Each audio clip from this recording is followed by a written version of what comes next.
Let us begin with a very terse description. Cultural Marxism is a broad term which refers to the advocacy and application of critical theory, and more generally to the cultural, political, and academic influence of certain elements within the contemporary left. The roots of cultural Marxism are to be found in what is commonly known as the Frankfurt School. The term arose informally to describe the thinkers affiliated or merely associated with the Frankfurt Institute for Social Research at the Goethe University in Frankfurt, Germany during the interwar period. Critical of both capitalism and Soviet socialism, they sought to address the perceived shortcomings of classical Marxism in the pursuit of societal change. Their work came to be referred to as critical theory. Defining or categorizing critical theory is exceptionally difficult, for it pertains to a broad, almost disparate set of ideas, individuals, and approaches. The underlying and enduring aspect of critical theory, common to all its offshoots, nonetheless, is the creation of interdisciplinary theories that might serve as instruments of social transformation. During the 1960s, the Frankfurt School critical theory gained traction with some segments of the left-wing and leftist thought in both Europe and North America. Today, its influence is felt throughout Western academia, dominating the social sciences and humanities. Gender studies and whiteness studies being two such examples. One of the most influential critical theorists and an original member of the Frankfurt School was Herbert Marcuse. A cursory glance at any paragraph written by Marcuse will set alarm bells ringing for anyone even remotely familiar with the current culture of intolerance on college and university campuses.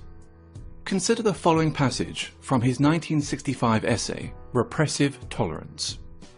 The small and powerless minorities which struggle against the false consciousness and its beneficiaries must be helped. Their continued existence is more important than the preservation of abused rights and liberties, which grant constitutional powers to those who oppress these minorities. Social justice, feminism, neo-progressivism, and post-colonialism, to name but a few, are all movements inspired by or born out of critical theory, and thus all come under the umbrella of cultural Marxism. Be it gender, sexual orientation, family, race, culture, or religion, every aspect of a person's identity is to be questioned, every norm or standard in society challenged, and ideally altered in order to benefit supposedly oppressed groups. Classical Marxism saw class conflict as occurring between the bourgeoisie and the proletariat, between the haves and the have-nots. Cultural Marxism views such a conflict as existing between the oppressed and the oppressors, between those with privilege and those without it. The working class has been replaced by minorities. Majority groups are typically defined as privileged and oppressive, with minority groups accordingly labelled underprivileged and oppressed. Heterosexuals are oppressive.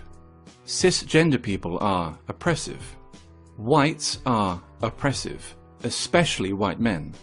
Christians are oppressive. Those that do not fit into these groups are thus considered oppressed. It stands to reason, therefore, that if heterosexuals are oppressors, the solution is to encourage other forms of sexuality. If whites are oppressors, the solution is racial diversity. If cisgender people are oppressors, the solution is to encourage transgenderism. If Christians are oppressors, the solution is to propagate Islam. Theodor Adorno, another original member of the Frankfurt School, wrote a book entitled The Authoritarian Personality, in which he defines parenthood, pride in one's family, Christianity, adherence to traditional gender roles and attitudes towards sex, and the love of one's own country as pathological phenomena. This tendency to pathologize opinions and life patterns, which are not in accordance with its own political ends, is characteristic of cultural Marxism. Differing views are thus described as irrational fears or phobias.